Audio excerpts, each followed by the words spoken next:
Dans la vidéo d'aujourd'hui, 10 développeurs vont tenter de développer un véritable jeu de stratégie. Mais comme d'habitude, avec la contrainte de ne pas pouvoir communiquer entre eux. C'est-à-dire qu'ils vont développer à tour de rôle pendant 48 heures chacun en récupérant le projet du développeur précédent. Le thème d'aujourd'hui leur laisse énormément de possibilités parce qu'un jeu de stratégie ça peut très bien être ça, ça ou encore ça. En gros, l'idée c'est que le joueur puisse beaucoup interagir avec le jeu de façon à bâtir une ville, une armée ou même une usine par exemple. Sauf que là tout le challenge réside sur le fait qu'ils arrivent à s'entendre entre eux. Car s'il y en a un qui décide de partir sur un jeu de château fort, que celui d'après rajoute des aéroports et qu'un autre ajoute des dragons, bah ça peut vite partir très très loin. Est-ce que les développeurs vont rester sur l'idée que le premier a instauré? Bah on va vite découvrir ça. Le premier développeur c'est Volko76. Ok, alors, oh, il a utilisé les moyens du bord, hein. C'est sympa, je pense que les développeurs d'après vont la jarter cette musique, désolé Volko. Alors, HDV, canon, barbare, c'est un Clash of Clans. Je sais pas, ok on peut bouger ça mais je sais pas ce que ça représente, la mana, et ça l'or, j'imagine si on est vraiment comme Clash of Clans. On a l'hôtel de ville et visiblement c'est tout ce qu'on peut faire, hein. On peut pas se déplacer, il a juste fait le début du projet, initialiser la map, etc. En vrai la direction choisie pour faire un jeu de stratégie est assez intéressante. Alors bon là évidemment on est que au tout début donc il n'y a pas de stratégie de fou à élaborer, mais si vous cherchez un jeu qui lui est tellement complet qu'il va vous permettre de faire ce que vous voulez, vous pourriez être intéressé par celui-ci. OneState. C'est le partenaire de cette vidéo et c'est d'ailleurs la 3e fois qu'ils me font confiance sur la chaîne, donc merci à eux. Et OneState, pour ceux qui découvrent, c'est un jeu mobile entièrement dédié au roleplay. C'est-à-dire que vous allez spawner dans une ville géante inspirée de Los Angeles et vous allez pouvoir mener la vie que vous souhaitez. Imaginez par exemple devenir flic, gangster, chauffeur de taxi, médecin, entrepreneur ou juste un citoyen tranquille qui vit pépouze, qui discute avec ses potes. En fait, il n'y a pas de règles et c'est ça qui est cool, tout dépend de vos actions et de vos rencontres en jeu. Ce qui le différencie des autres jeux, c'est que chaque personne que vous croisez dessus est réel et toute l'économie et les choix sont dirigés par la communauté. Ça incite naturellement les joueurs à se regrouper ensemble pour faire des clans, des guerres de territoire, des braquages, du business. Comme un jeu de stratégie, tu peux vite monter en puissance ou tout perdre avec un mauvais choix. Et pour pousser l'immersion, vous pouvez presque tout personnaliser, que ce soit les voitures, vos vêtements. Je vous invite à tester gratuitement par vous-même, vous avez juste à scanner ce QR code ou à cliquer sur mon lien en description. Et une fois votre personnage créé, n'oubliez pas d'utiliser mon code IWEN. Ça vous permettra de démarrer avec 10 000 $ de monnaie pour vous lancer plus vite. D'ailleurs, si le jeu vous plaît, pensez à checker leur site onestyle.com. Il y a très souvent des récompenses gratuites quotidiennes et des offres exclusives qui pourraient vous intéresser. Clash of Iwen, il a respecté l'idée du développeur précédent. C'est Valentin Lamotte qui nous propose ça, et mais c'est magnifique déjà. Où est-ce qu'on est? Waouh. C'est impressionnant. Il y a un système de notification déjà. On a des personnages en mode Minecraft qui se déplacent, c'est trop bien fait. Je crois que... ouais, oh non... On a un petit fuse ici, on peut sélectionner les arbres, j'adore l'animation, c'est trop beau. Avec le petit son et tout, ça fait trop propre. Visiblement on a du lait, de l'or, des émeraudes et un nombre de villageois. Donc on est encore sur un jeu de gestion de village, sauf que c'est un jeu de gestion de village Minecraft. On a un menu magasin, quand on clique sur construire. On a quoi? Hôtel de ville prototype. Oh et on peut déjà placer des trucs. Waouh. C'est vraiment, j'aime bien le style de jeu, c'est minimaliste mais c'est beau. Que je peux en poser plein? Ouais, je peux en poser plein et ça prend pas d'or encore. On peut déjà s'amuser à faire le bordel. Oh, il y a quand même un truc. Pas la place, impossible de placer le bâtiment ici, c'est bien fait. On peut mettre une usine à lait aussi. Oh, mais c'est bien fait. Oh, on a des petites briques de lait qui tombent ici. Bon, j'imagine qu'il a pas encore implémenté ça, mais ça devrait produire du lait. Il y a 3 modèles d'arbres, il y a un système de shader pour que les feuilles bougent, un système d'animation, de sélection, de rendu de skin, un système de sauvegarde dynamique. Là, ce que je viens de faire est sauvegardé. Si je relance le jeu, il y aura à nouveau ça. C'est tellement un malade mental qu'il a fait en sorte que les skins que vous voyez, ils sont récupérés sur Minecraft. Genre là, regardez, si je renomme un PNJ Iwen, et ben ça va mettre mon vrai skin Minecraft. Le souci du détail. On passe à Okiles qui apparemment a poussé le système de PNJ méga loin. On peut déjà voir que par défaut sur la map, on n'a plus aucun PNJ qui spawn, mais j'imagine qu'il a dû reprendre le système du développeur d'avant. Voilà. Maison, on peut construire des maisons et ça fait apparaître des PNJ. On va en mettre plein, on va faire plein de maisons. Ah, pas assez d'or. Ah, il y a un système du coup où ça prend vraiment de l'or cette fois aussi. Mince, mais du coup, j'aurais plus d'or pour construire une usine. Ah si. Ok, on a construit une usine à lait. Ah, regardez, il a changé de chapeau. Il a un chapeau avec une brique de lait. Et du coup, ce PNJ, il est maintenant laitier. En gros, les PNJ peuvent avoir des chapeaux en fonction du travail qu'ils ont. Et du coup, il y a des PNJ fait que normalement, ils gambadent. Et s'ils ont un métier, bah, vous voyez, il va vers son métier. Ensuite. Oh, et ça, je peux vous le montrer aussi. Regardez, le Fuse a un chapeau à hélice. C'est un événement très rare parce que quand un PNJ spawn, il a 4% de chance d'être l'idiot du village. Si c'est un idiot, il porte un chapeau à hélice et il s'appelle soit Trump, soit Fuse 3. Désolé, Fuse, vraiment la balle perdue. On va faire une mine d'or pour avoir de l'or. Ah, vous voyez maintenant mon or monte. 250, 260, cool. On va pouvoir construire plein de trucs. On va refaire une maison. Comme ça, on a plus de villageois. J'attends d'avoir 100 d'or pour pouvoir faire l'hôtel de ville. Et comme ça, vous verrez, on aura un maire. Voilà, on a 100 d'or, l'hôtel de ville. Oh, c'est Fuse qui est devenu le maire. Ah, en fait, l'idiot du village peut être maire. Bon, en soi, dans la réalité aussi, hein. Fuse est devenu le maire de mon village. Ah, et ces PNG là, du coup, avec ce chapeau, c'est des mineurs.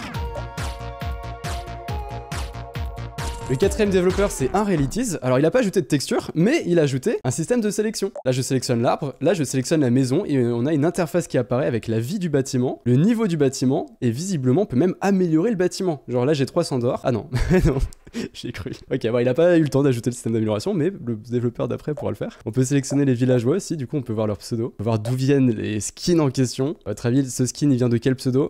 De Pretty Depressed. Ah, et là, on a l'idiot du village qui est apparu. Ah, il y a Sifano. Ah non, regardez, vous voyez, en fait, c'est juste les maisons, je pouvais pas les upgrade, mais là, j'ai upgrade l'usine à lait. Elle est niveau 2 sur 3 et elle produit plus de lait par minute. Apparemment, il a aussi ajouté un système de quête, mais il a pas eu le temps de le mettre en jeu, donc bon bah, comme d'hab, on verra ça un peu plus tard, j'espère. On passe à HLDR qui, d'ailleurs, pour vous hyper, m'a écrit « Je n'ai pas dormi, le projet me hype de fou, j'ai envie de le faire à 200%. » Je crois que c'est la première fois qu'un jeu met autant tout le monde d'accord, c'est fou. Il a ajouté le système de quête quand on appuie sur la touche I. Là, on en a une, mais si on la fait, bah, c'est la suivante qui apparaîtra. On peut redémarrer la partie avec Shift R, et si on fait Shift S avant, ça permet de la sauvegarder manuellement. Et il a fait un système qui peut potentiellement devenir problématique, c'est qu'il y a un système qui fait qu'un arbre apparaît aléatoirement toutes les 1 minute sur la carte. Genre là, si je laisse mon jeu tourner 1 heure, je vais avoir une forêt amazonienne. Esclave d'Iwen, salut à toi, bienvenue dans Clash of Iwen. On a un système de dialogue. Ici, tu peux construire ta ville de A à Z, enfin pas trop pour l'instant. Tu peux te rendre dans l'onglet build en bas à droite pour construire des tas de choses, dont ma maison. le pauvre là, c'est mon esclave, mais il a pas de maison. Tu peux me construire une maison, s'il te plaît, ça va t'être utile. Tu peux également détruire des choses en cliquant dessus, puis en bas... C'est vraiment tout un tutoriel d'introduction, c'est trop bien. Bon, j'espère que tu vas pas vriller comme Fuse 3 maintenant. Bah oui, on le rappelle, Fuse 3 qui est l'idiot du village, visiblement. Et voilà, c'est moi l'idiot du village avec cette tête, frérot. Essayons de construire une maison. Je vous en supplie les développeurs d'après, ne laissez pas ce truc, c'est dégueulasse. Bon allez, construisons une maison. On a des limites, c'est rigolo, c'est un peu comme Clash of Clans là aussi avec les rochers autour. Alors faisons la maison de l'esclave. Oh, je peux voir aussi qu'il y a un système d'investissement. Ok, on va tester ça après. On a les textures. Wow, alors, les photos random de moi. Ah, c'est ma maison là du coup, maison d'Iwen. Ah, et le mec mégalo à un point. Habitant lambda, merci beaucoup pour m'avoir donné un toit. Mais c'est ma maison, c'est pas la tienne. Habitant lambda, nous pouvons aller chercher du travail pour booster les productions de ressources. Voyons voir ce que ça fait si j'améliore ma maison. Ok, voyons voir. Yes, on peut avoir 3 villageois au lieu de 2. Oh, il y a des nouveaux. Ils commencent à vriller, j'espère qu'on ne va pas finir en exploitation. Ah, c'est moi, t'as peur que je devienne un tyran. Ok, on va faire alors une mine d'or. Ah, mineur, salut à toi, cher Iwen. Et on n'est pas tous des esclaves non plus. Ah, en fait, à chaque fois, les maisons, c'est des maisons d'Iwen, d'accord. C'est ça qu'il y a des villageois random dedans. Il y a un système où si je détruis un bâtiment, je récupère 75% du coup. Ça fait que si jamais vous avez construit trop de trucs et que vous êtes dans la merde parce que vous avez plus d'or, vous pouvez quand même récupérer de l'or. Détruire. Voilà, vous voyez, j'ai récupéré de l'or. Et du coup, j'imagine que je peux aussi détruire les arbres.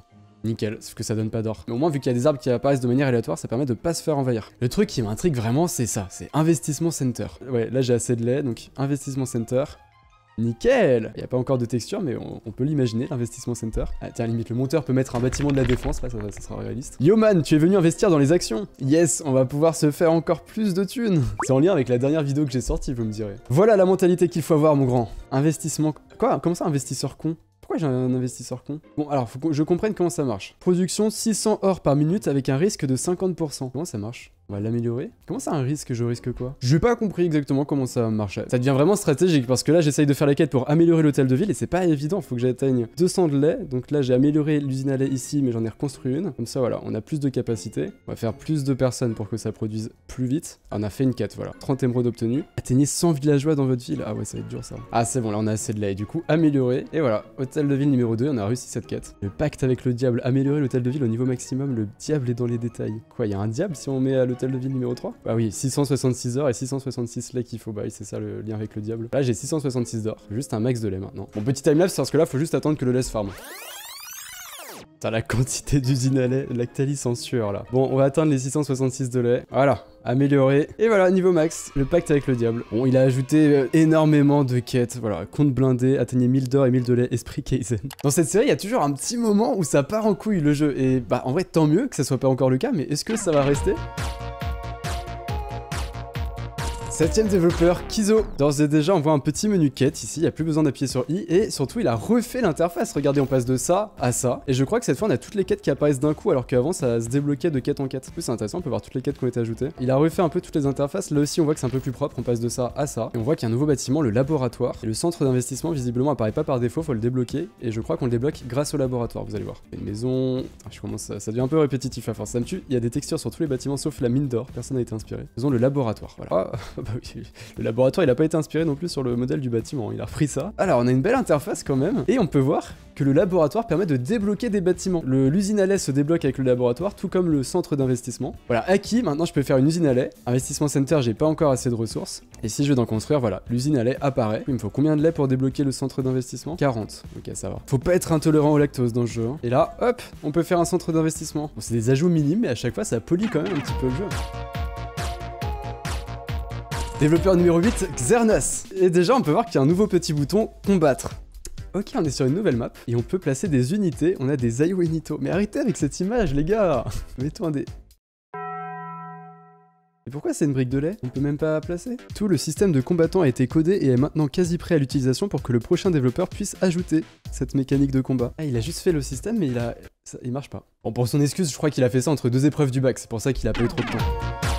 Est-ce que SkyFR 0676 a ajouté ce système de combat? Alors, déjà, on peut voir qu'il a ajouté un menu paramètres. C'est vraiment parce qu'en général, c'est toujours le premier ou le deuxième développeur qui ajoute ce truc, et là, c'est vers la fin qu'on a ça. Pratique, on peut enlever la musique. Et combattre, du coup, est-ce qu'on l'a? Ah, ok, je peux placer des Aiwenito, ça reste des briques de lait, super. Ah si, ok, en fait, on est dans le village d'un autre, parce que du coup, c'est un système de combat comme Clash of Clans où vous attaquez les villages des autres. Et donc, les ennemis vont attaquer les bâtiments de ce village en question. Bah, c'est pour ça que si j'en mets là, hop, il se dirige vers le bâtiment le plus proche, et il l'attaque. Que bah, du coup, je crois que ça attaque pas vraiment. Bah, du coup, pour son excuse aussi, le 19 développeur, il a tout ça sur ses épaules, hein, parce que c'est le dernier à passer. Mais lui aussi aurait eu des problèmes avec son PC, etc. Il a eu des trucs, genre, des problèmes de GPU, des rendus chelous, genre, il a eu ça apparent qui est apparu à un moment. Alors, on peut tout de suite passer à Pawi, qui est le dernier développeur, et bah, s'il a pas fini ce système de combat, c'est un peu dommage parce que sinon on aurait eu vraiment un jeu complet que j'ai hâte de voir.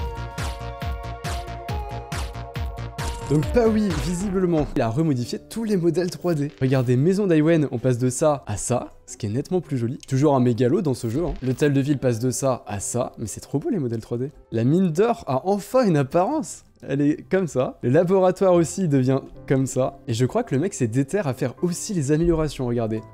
Hop.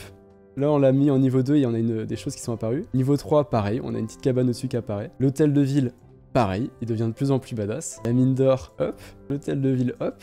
Ah, l'usine à lait, maintenant, elle ressemble à ça au début. Et donc, si je l'upgrade, elle devient comme ça, puis comme ça. Et enfin, le centre d'investissement ressemble enfin à quelque chose. Ah, c'est un petit marché. C'est dans l'air du temps. Et on peut l'upgrade, qui devient un plus grand marché et un encore plus grand marché. C'est très clean. Ah, il a bloqué la caméra aussi pour pas qu'on puisse scroll à l'infini, on est bloqué dans la ville. Honnêtement, il manquerait juste le système de route pour relier les bâtiments entre eux pour que le jeu soit premier degré très complet. Est-ce qu'il y a le système de combat? Allez, attaquer le bâtiment, attaquer le bâtiment. Non, il s'en foutait de ce système. Peut-être que le défaut, c'est que le jeu au final n'est pas parti si loin, les développeurs se sont basés sur les systèmes qui ont été ajoutés par les 2 premiers développeurs, mais c'est en même temps aussi la force de ce projet, c'est l'une des premières fois dans cette série qu'on a autant de consistance dans un jeu. Le jeu est resté le même jeu. Un énorme merci à tous les développeurs qui ont participé à son développement, je vous mets leur réseau dans la description. S'il y en a qui veulent récupérer le projet, on verra avec eux si on a la permission de vous le donner sur mon Discord, et c'est aussi sur mon Discord qu'on lance des sessions de recrutement pour participer à ce challenge, donc n'hésitez pas à le rejoindre si ça vous intéresse. Et sur ce, c'est Aiwen, bisous.